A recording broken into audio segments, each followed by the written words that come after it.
Happy Sunday, everybody. Today we're talking about hope for healthcare. We have a physician expert who's here to focus on the solutions of healthcare burnout. We see so much negativity out there. I don't know about you, but it's depressing to see some of the news sometimes, or even social media feeds. And although it is reality, I think what she's trying to do is really change the paradigm of how we discuss it and bring together data-driven resources of how we can solve the issues and not just focus on what's going on. My name is Dr. Elsie Coe. I'm the CEO and founder of Lead Physician Leadership Program for Physicians and the CMO of American Endovascular and Amputation Prevention. If you want to follow any of our videos, we have a lot of free videos. Click on and subscribe, our YouTube page, Lead Physician. And Lead Physician really is about bringing passion, purpose, and potential in physicians. There's so much more potential in physicians than we are given credit for. We even realize ourselves. Now, without further ado, I'd like to introduce to you Dr. Katie Cole. Oh, hi, Katie. How are you? Hi, Elsie. I'm great. Thank you so much for being here. Appreciate it. Pleasure to be here I just want to show a little bit about who you are first before we get started, if that's okay. Dr. Katie Cole, she's affectionately called the healer's healer, and she's an award-winning holistic psychiatrist, organizational well-being consultant, and change agent.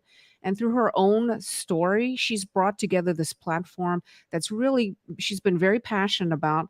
She is a graduate of the Lead Physician Leadership Program, and she's put together this Hope for Healthcare platform recently, this podcast, and it's a solution-focused podcast highlighting key healthcare leaders and stakeholders on data-driven initiatives to resolve burnout, enhance organizational well-being, profitability, and the bottom line. And I love what you're doing, Katie. I want to thank you for what you're doing, and the fact that I just want to recognize for this moment that she has helped save organizations millions of dollars because of how she's developed the right kind of culture, the right kind of processes to really reduce the burnout, get employees engaged in what they're doing. So thank you so much. Well, thank you for that wonderful introduction, Elsie. And, I just want to give a shout out to you as well. You've been a tremendous coach for me. It's really helped me understand my role and niche in healthcare and helped me actually design and develop the idea of creating this podcast. So thank you. Oh my gosh. Thank you so much for that. I appreciate it.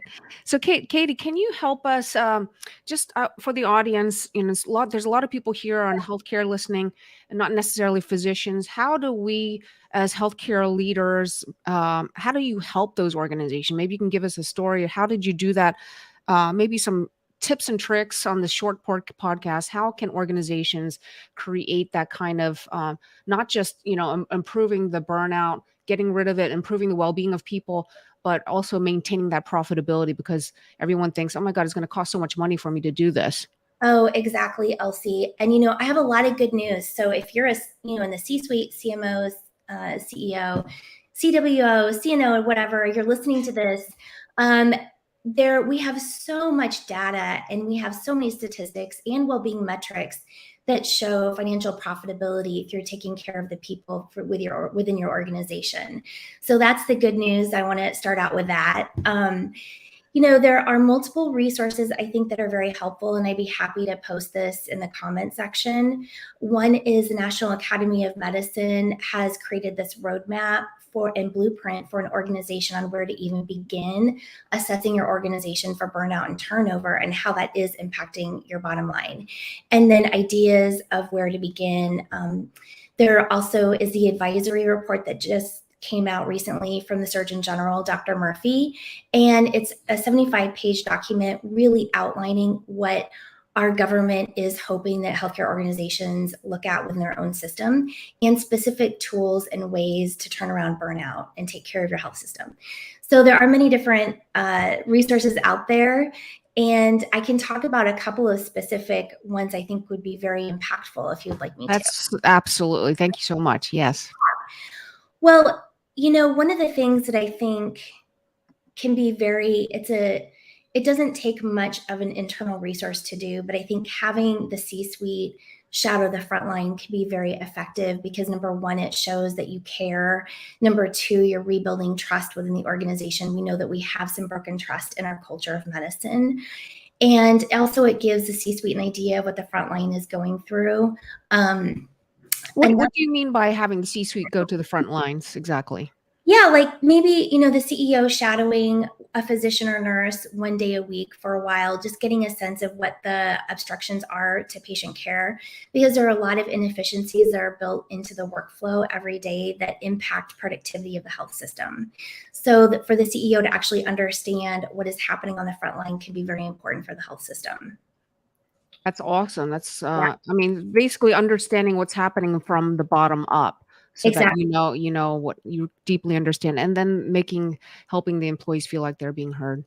Yeah, absolutely. And then even, from the bottom up, sometimes organizations have their frontline staff in terms of leadership development sit in on some of the management meetings, so then they understand too what's happening behind the scenes. So there needs to be transparency across the board.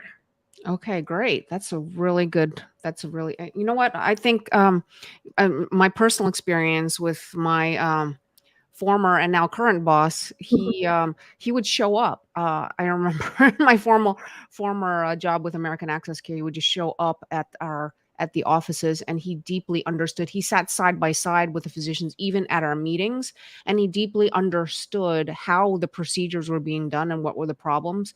And I Mhm. think that's why we succeeded. So that's a great point. Absolutely, Elsie. All Yes. right. What else? Another one that I think can be really helpful is really reducing job demands, looking at your workflow, electronic medical record streamlining, reducing the inbox volume and like the amount of clicks that you need to put in an order. All of these things really make a difference for physicians and nurses. Maybe addressing, we call it the pebbles in your shoe.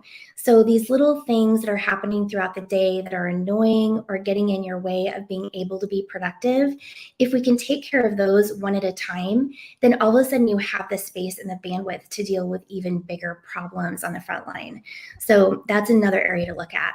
Yes, I just spoke with a, recently the podcast on Just Ask Evie, with Dr. Tyler. We had the click of the button to get EMR support. Just doing that can make such a difference. Yes, absolutely. Absolutely. And, really looking at your clinical workflow, I know that one of the consultants I know pretty well is Dr. Paul Dechant, and he uses lean management, but he adds in a humanistic approach to that. And one of the interventions that he has found to be very successful has been creating a daily team huddle on the front line. And it's maybe 5 or 10 minutes at the beginning of your day, but it's having management sit in with everyone on the front line and just looking at what resources you have that day. If you have a nurse that's out sick, you've got a doctor leaving early, maybe looking at the patient load and deciding what you can truly handle with quality of care. And so those daily huddles help to rebuild trust, especially if there is some leadership training woven in throughout that. Yep, I love the fact that you're bringing in culture here, because if we don't have the trust in the culture and people discount it, but it seems so easy to do, but it's not.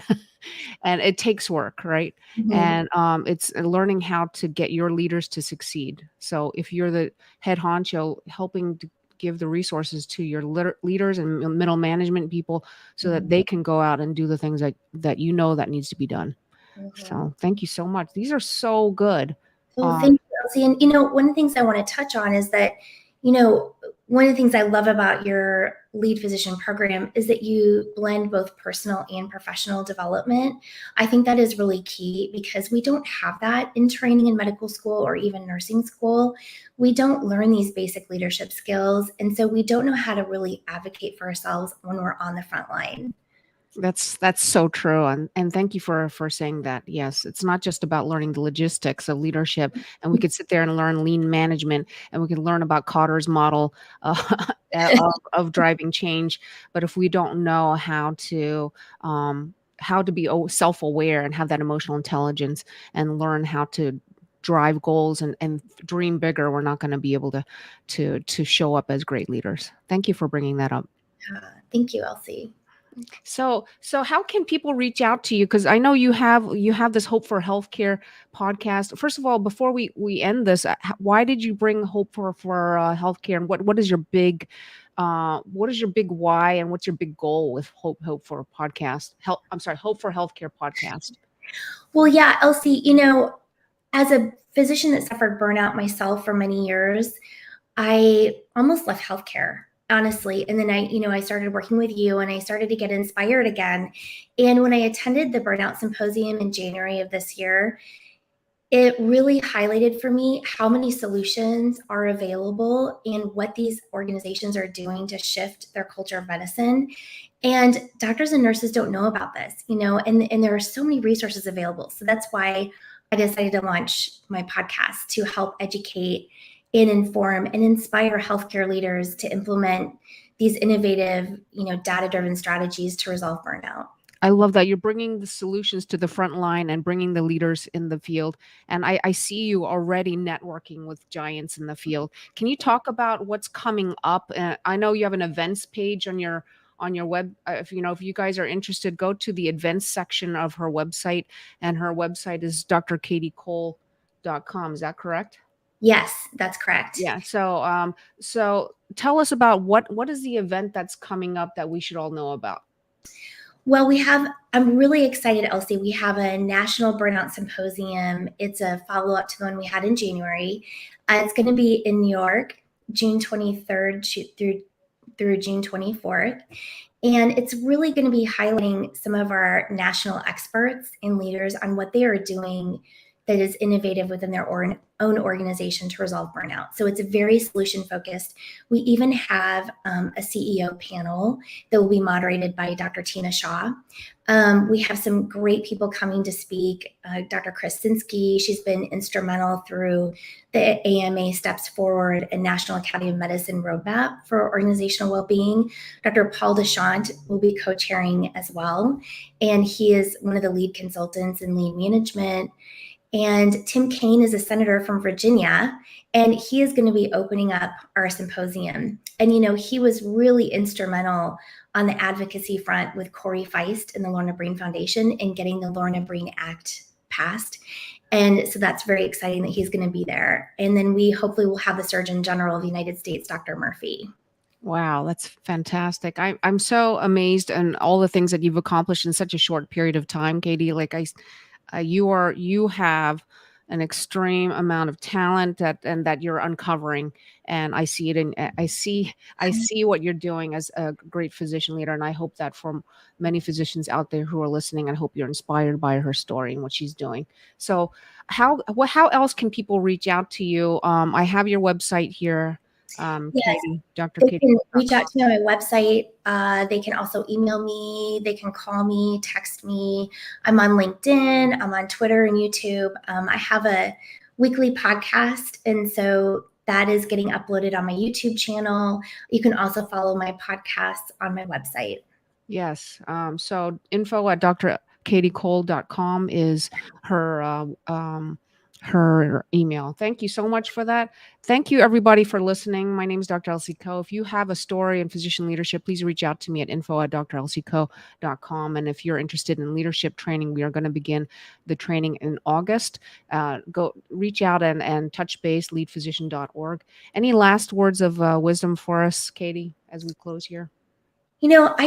I want the message to be very clear that it doesn't matter where you are in the healthcare continuum, whether you're a healthcare stakeholder, leader, board member, patient, physician, nurse, leader, that there is hope for our healthcare system in shifting our culture of medicine. We do have data-based solutions available. So I just want you all to be aware of that. Right. And I have a comment here. Thank you so much, Dr. Lawrence Counts, for bringing this up. And he says that I'm CMO. I would like to get this information, the resources. My organization would benefit this greatly. And he needs other in the C-suite members to realize what I see when rounding and to aggressively hire new providers to ease the workflow. I love that. And he agrees that the culture is key. So thank you for commenting on that, Dr. Counts. Thank you. Well, thank you everybody for listening. Until next week, please come and if the more you share and like this, the more we're going to be more powerful in getting the word out. Thank you everybody for listening, and